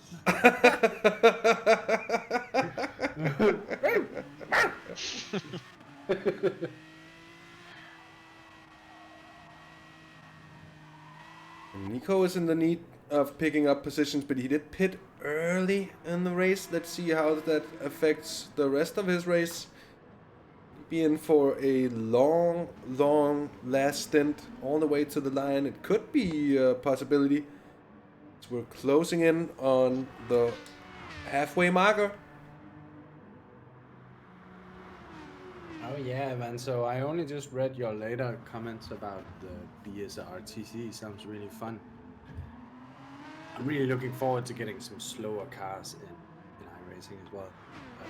I think that's a thing we can see quite clearly from these races as well. I know the other one is only a 7-lap race, but GT4 racing. Ooh, I was gonna say GT4 racing is a bit closer, but this situation right here is very close. Rotorius is not hanging around. Rotorius seems like he's had a bit of a biff to the front as well. At some point, he was involved. Oh, here it comes, the send from Rotorius. Beautifully done, and he's ahead. And we're gonna catch another look at that. The clean whip. Yeah, it seems like Swirl opened the door there quite clearly for him as well. Then kind of. Oh, it comes back on here to the corkscrew. Oh, beautifully done there, Swirl. Yeah, hangs on to it well. Strong driving from Swirl. Oh, there it is. Look at that. Rotorius with the big moment there up towards the corkscrew exiting turn 5. Yeah, did well to hang on to that one. So status quo all again. Well done from both drivers in that situation. Sparks, no surprise with the fastest lap in the race, 1:22 dead. Impressive lap time he's put in there indeed. Seems to be on an impressive pace as well as a very good level of consistency here for this race. T5 doing very well as well in the 59 car here in second place. Vierpin just losing time, I think, ever so slightly here and there. So we are coming up towards the pit window, the optimum pit window, we would say, for the one-stoppers. So I actually don't know the delta time for a pit stop, and because I haven't counted. Yeah.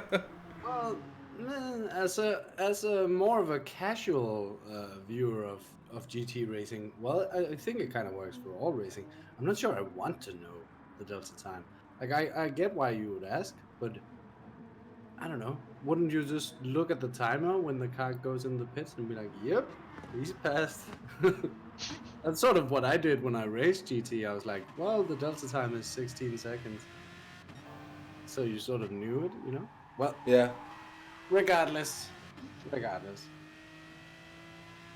Yes, Evan, so I totally agree with your point that the best thing GT could do for itself would be more cars on track. And I think most people agree with that. But it's just sadly a limitation of the PlayStation more than the game, really.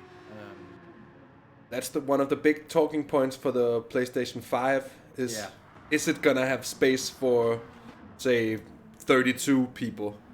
Because already imagine having 30 grid slots, race director and broadcaster. Yeah. Oh, the things you could do with that. Yeah, I could totally agree. I mean, that would make me hop on to like staying in broadcasting Gran Turismo for quite a while. I think that could make for a lot of fun with the increased field sizes that we could perhaps be looking at. Yeah, for sure. I mean, I think it has its upsides and its downsides. I think it would make it like one of the things I love the most about GT Sport is the diversity in the league racing system. Like there's so much different stuff happening at any given time, and it's all different people wanting to do their own take on a sort of race. But I just think the second you have 30 grid slots, it's going to be like most people obviously always want a full lobby. So if you have like 30 slots, I just think it might be a bit hard to get it running. And everyone expects 30 grid slots all the time. In the comparable sims that has a matchmaking system, you tend to see that there's not a whole lot of league action actually going on. And I think a lot of that is due to the fact that when people are used to a 30-car race, racing in a league with maybe 15 to 20 people just isn't quite as enticing. No, that's true. That's true. Return to the racing here for a moment. Rotorius did get past on Swoil and is now up into 8th place, now hunting Tomsoft, the Simpact driver, in 7th. 6 seconds up the road, so a bit of closing up to do here. A little over 15 laps to do it in, so plenty of time still left. The battle for 2nd place still going on here. T5 goes way wide. Was that? I think it was that. Did he think I'm gonna let Shosse lead on here because he's faster, or was that a genuine? So big. Oh, that was like a genuine. Gets loose under braking. Yeah, he might have just missed his brake marker by a bit and then braked a bit harshly. Very well kept in. Yeah, totally. That's exactly why you thought he was letting him through at the start as well, was because he just kept it under control all the way through.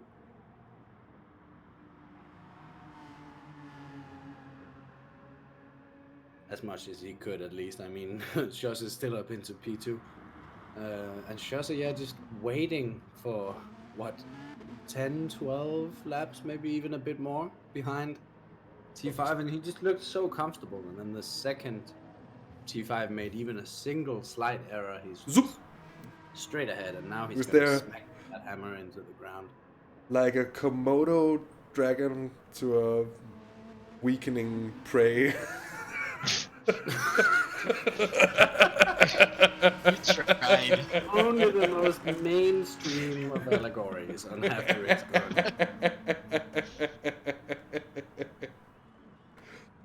Like a hula hoop to a dishwashing bowl filled with soap and water.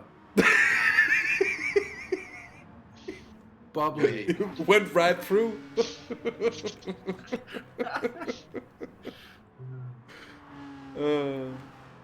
Rotor is still hanging on to 6th place here, but Tomsoft is getting larger in those mirrors. Or I don't know if Tomsoft is, but the car Tomsoft is driving certainly is. They're in P7, that many-colored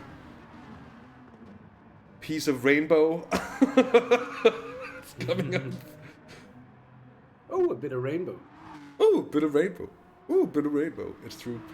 Oh, look at this run he has here. I think Tomsoft, who did pit earlier, if I'm not completely mistaken, didn't he? Those are kind of tired, those tires. None of those drivers have been in, I think. If so, they haven't gotten anything done in those directions. It would have been a damage-only fix. But then again, Tomsoft's car looked very clean still, so I wouldn't expect it to be any in that sort. Here as Rotary gets a bit of a sketchy line there through the corkscrew.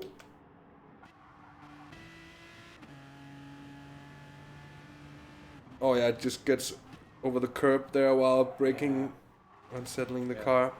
That curb has been sketchy today. It certainly has. It certainly has. And is Rotorius catching the P6 battle? Yes, Soda, I think he is. Although not by massive amounts at the moment, but seeing Rotary make that mistake, you would certainly think so. T5 having turned the tables now on Shosse, you could say he's the one just staying in there half a second off. Yeah, now Schoss is the one picking up the penalties as well. Exactly. And it pressure. seems they are at a very similar pace, these two drivers. And as I say that, Schoss makes up half a second into the corkscrew alone. Yeah, but So, he did also send it through the corkscrew. He came flying down. Have a look at that. You see Schoss, he brakes with only one set of wheels touching the, he doesn't get on the wrong side of that curb. That seems to be what really unsettles the cars when braking into the corkscrew. And Grosso has gotten past on Vierpinnen, and the question is, did Vierpinnen have a pit stop? I think Vierpinnen did go in for a pit stop. And so,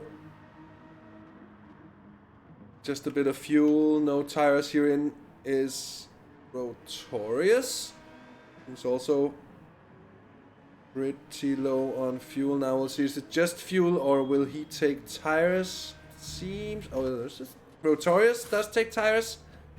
Rotorius does take tires, but pitting on the 23rd lap, that's not a long stint for a new set of hards. Sort of an in-between pit stop, if you ask me. Yeah, and Rotorius in the middle, like I would do if I was doing a two-stopper on the same. But wasn't it Nico who was on the two-stop strategy? I think this is a one-stopper from Rotorius. But I would. Even then, with the new tires coming on, wouldn't you run half a tank worth of fuel and then another half? I just feel like he's sort of in between, and it did put him further back. He was making those climbs, and now he might not really have traffic to contend with. I'm struggling to read the gaps, but yeah, it's 9.5 seconds. The clean air might be there for a while. It's 9.5 seconds up to Ayrton Spanner ahead. Yeah, but Swarl has something to say about it.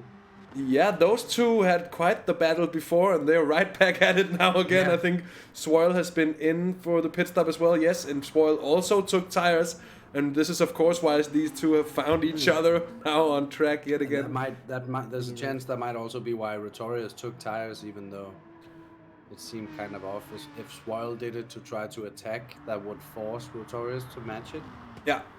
Unless he wants not get caught out. Gamble. Yeah, because he was a bit ahead, so it would let him just match it without losing too much.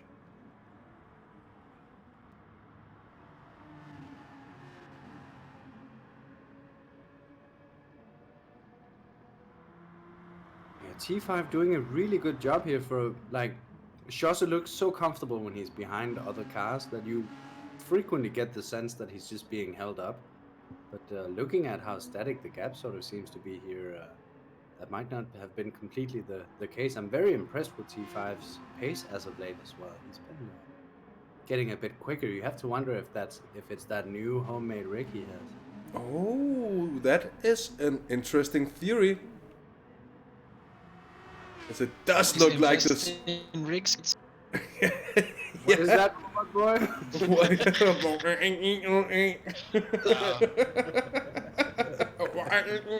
I think you'd perfectly understand what I'm saying, Mr. Roboto. I like when I hear stuff like this and we finally got the lobby to work, I just think of it as like you've watched The Green Mile, the bit where he inhales those flies and then someone doesn't have the sickness anymore. It's sort of the same thing. Maarten inhales all of the connection issues and then the lobby works, but he's just beep, beep, beep, beep, beep. You're welcome. Thanks. Rotary doing well to keep a hold of that 6th place now within the last 10 laps of this race with Tomsoft for company. 0.4 of a second down. The German will be looking for a good run. But Rotary's been doing well so far.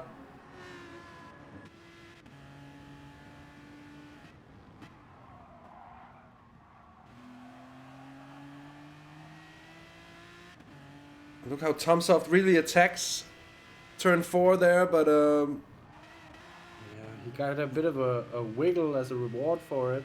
Yeah. And Rotary, I was about to say that Rotary takes the more relaxed approach, but gets a better exit. Yeah, and thereby really nullifies any chance of attacking him at the end.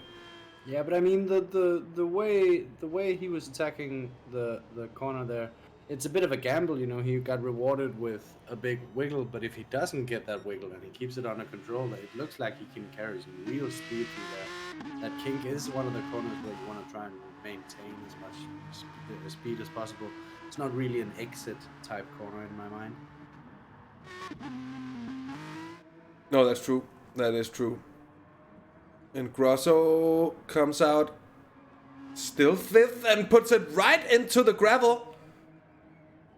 Ooh. A bit of added weight perhaps here on board we are with the Portuguese. On some tired tires.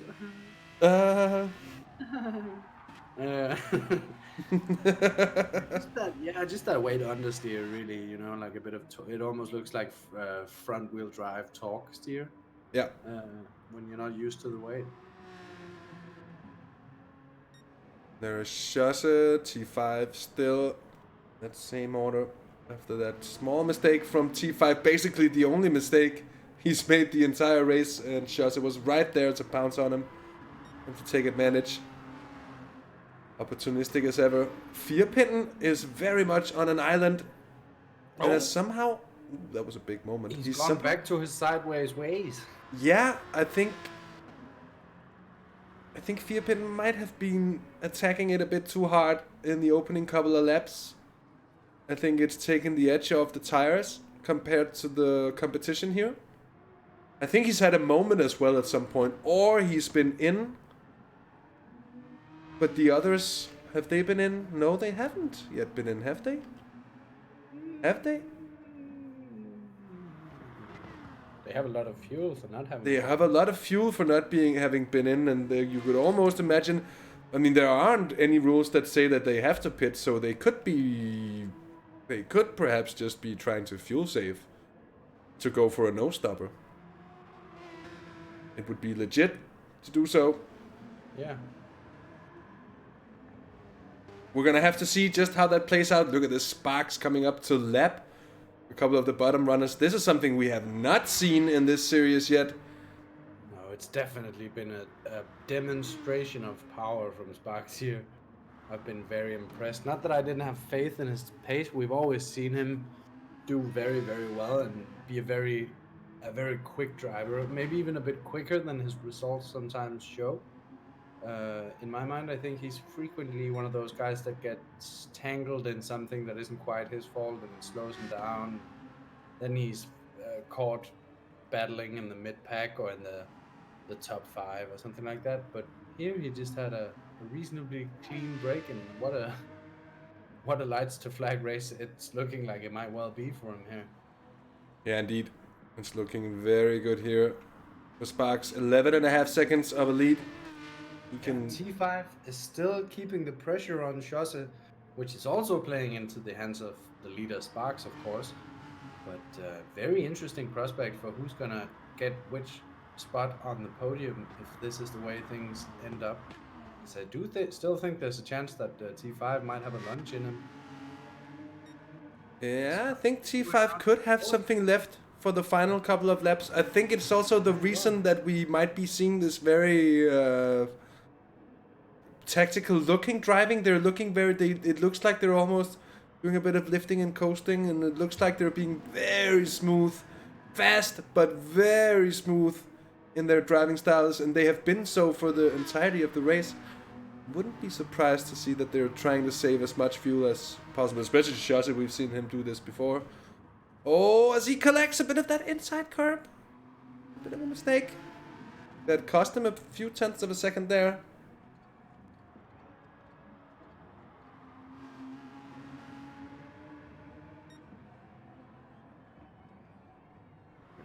If nothing else, Schosse for sure flexing on everyone else with that ITCL World Series delivery there. Maarten with the chat commentary. Yeah, going I think he just gave up after we made fun of his robot voice. Sorry, we didn't mean to make you insecure about your robotic nature. Sorry, buddy. Oh, and Grosso's there still in 5th. Ayrton Spanner has now gotten past on Rotary. Oh, that's right here. Look at this. Into turn 1. Oh, they don't even touch, do they? That was a big send there from Ayrton Senna. Just have an onboard look here from the car of Rotary.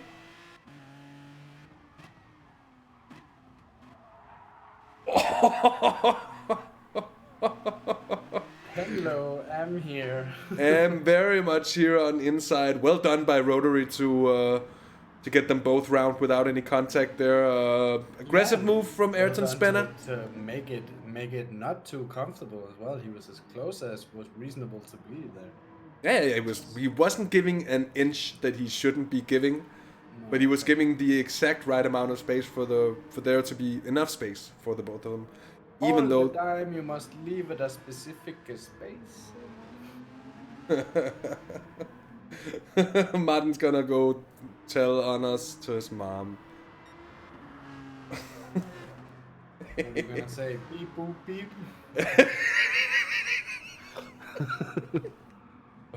That's a good one, Frank. Hill at Arrows. Oh wait. Oh wait. Was it Hill at Jordan? Oh wait.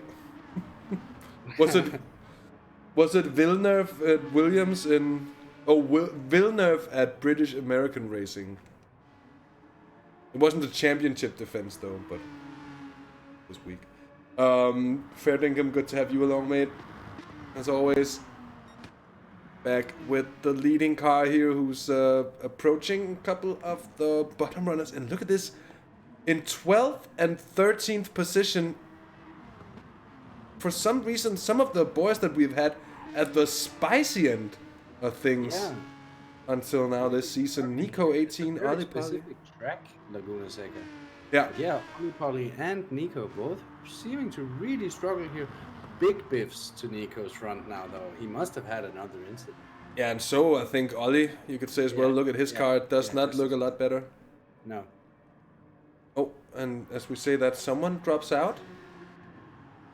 What was that all about? Mm-hmm. Rotorius. What?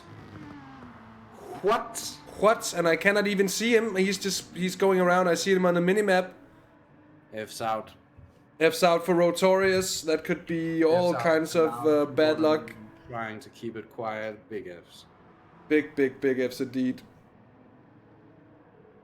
Yeah, not quite the race he was looking for either. We've really seen a lot of the mainstay names sort of struggling here, and that's playing right into the hands of the guys remaining. Sparks here, he's going to be climbing quite a lot, isn't he? Joseph going to be building his lead probably, but Sparks might make a bit of a climb here. Sparks will make a big climb. Aura's not racing. Nico at the bottom of affairs. T5 is going to be climbing as well in the standings. Going to be climbing bigly. But it has to be said, it is looking very good for championship leader Josse. Still fending off T5, but T5 just half a second. He's getting closer. I did say that he might well have a bit of a charge in him, but my worry is that Josse might well have another slightly bigger charge in him. We've seen that quite a lot, that he really switches it on for those last few laps when he feels comfortable with his fuel load, when he feels comfortable with his tires. As T5 back gets a big wiggle there, but keeps it going. We've got Jimmy Narrow Straight is in the ears of T5 telling him to get past Josse. I think racing with Jimmy Narrow Straight in your ears is really sketchy. I was just about to say, that sounds dangerous to me. Yeah, but he did make a good call. He let us know that he told him to let Josse past earlier because he was trying to go long, and that really has played into his hands. Now Daniel is heeding the advice of Mr. Narrow Straight. Getting a bit of a run here, but he's by no means going to be close enough for any type of send. I think he's going to be trying to line it up here on the penultimate lap.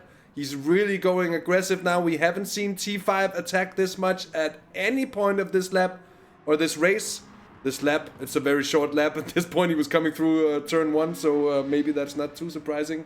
if we have yet to see him attack. It's been a very conservative race from T5. Apart from his very impressive pace, I think even for us that's seen him race in quite a few events, I have been slightly impressed with his improvements as of late, as I said before. But it has been, in terms of temperament, a bit of a conservative race. But I think that's sort of ending here now, 3/10. Schuster still has the penalty he's carrying as well, even though it's just a 10th. It's something to think about. This is such good driving from T5 there. We've seen him lose so much time through the corkscrew. This time around, not so much. Late braking. And then the absolute send, and still getting very, very early on the throttle. Super exit there. It's 0.4 of a second. Oh, he gets the big run on Schuster here over the line, across the line to the final lap. Will he make it into turn 1? It might be. Schuster has to defend this one mega. Into turn 1 they come. T5 on the outside. Schuster might have gone deep here. I think he has. Oh, Schuster has gone deep. And T5 is in front on the final lap. Oh, it's gonna be so close all the way through here. Schuster is not one to forgive a move like this. Really, really good driving from T5. He put the German under pressure right when he needed to, and for once, I want to say, the German came out lacking in that situation. Hold on to your butts. Yeah, I'll do my best, Maarten. Hold on to your... Look at this when he just sneaks it in through there. We're gonna keep an eye on it here through turn 5. That's gonna have to become a new catchphrase. Hold on to your butts, ladies and gentlemen. It's gonna be a wild day of racing today. T5 defend from Schuster. He just cuts all of the AstroTurf. That car was flying down. Sparks now rounds the final corner. He's gonna take the checkered flag, take the win here at Laguna Seca for round 4 after a dominant no-stop performance. Scary performance. T5 has a bit of a gap coming into T1. What? Fucking super wiggly. Takes it. T5 is run out of fuel. T5 is run out of fuel. Oh, that's heartbreaking. Heartbreak for T5 Black. Schuster almost drove into the back of him when he ran out as well. We saw first a big wiggle trying to get traction, and then this one. Oh man, I don't mean to laugh. That's absolutely heartbreaking for the Swede there. It was like almost the situation of Jan Magnussen and the Porsche 911 back from the GT1 racing days, where they absolutely smashed each other across the line here at Laguna Seca. Yeah, after having some super intense final laps. T5 Black running out of fuel, so close to claiming second place. But in the end, it's Sparks winning in front of Schuster, and then the Swedish Dyer today. For 100 meters, he needed to survive, or maybe a bit more than that. It was not a lot. No. Oh, that got very dicey in the end. Oh my, Oh my word. That was heartbreaking. It looked to me like he had it done. He was not going to lose that position, I don't think. Schuster did seem to get a good run, but I just don't think it would have been enough. And then they nearly collect each other as he runs out as well. Super reactions from Schuster there, clearing the rear end of the Swede. And a deserved second place in the end for Schuster, I want to say. Yeah, very much. I think with such a finish, both of them would have deserved, to get that place. It was such a great race, and they were both there to pounce at every single mistake. T5 showing a real class act today, to be up there with Schuster, to save the fuel, to just, Yeah, absolutely. and to turn. I said it. I called it. He turned the tables. Schuster made the mistake when T5 got the run onto the final lap,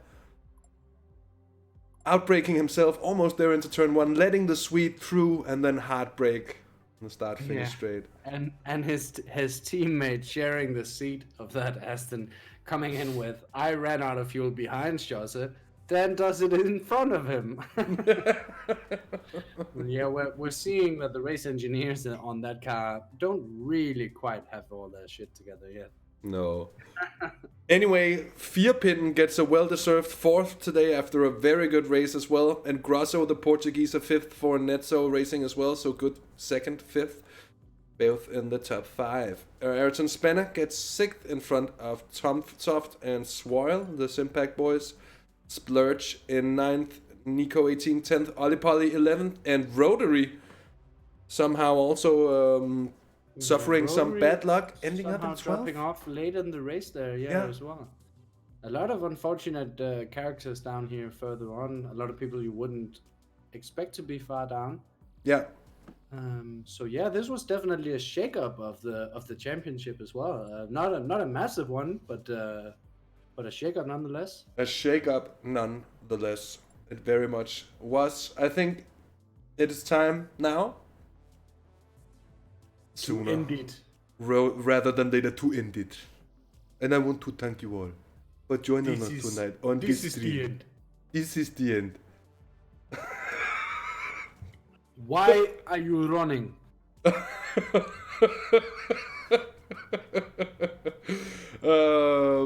It's been so much fun as always with the Traels and Mr. So much to Roboto. everyone who watched any of this. An extra thanks to everyone who participated in the chat. We do love our chat box here at Have the Race Gone. It's always so much fun to have you guys along and to keep the conversation with you going. Whoa! With you going as well. But I can only agree in that it's very much true, and plus one up that Traels, and of course, if you like what you've seen here on the channel today, leave us a like. If you think we're crap shit, well, leave a dislike. If you want to see more of what we do here on Have the Race Gone, feel free to subscribe to the channel. You can hit the bell icon if you feel like getting notified of every damn stream we do. Yeah. We will not to be too YouTubery, but I think that's that whole bell icon thing for the current subscribers as well. I think that's a good idea. I have been noticing that I think we are being less favored by the algorithm at the moment.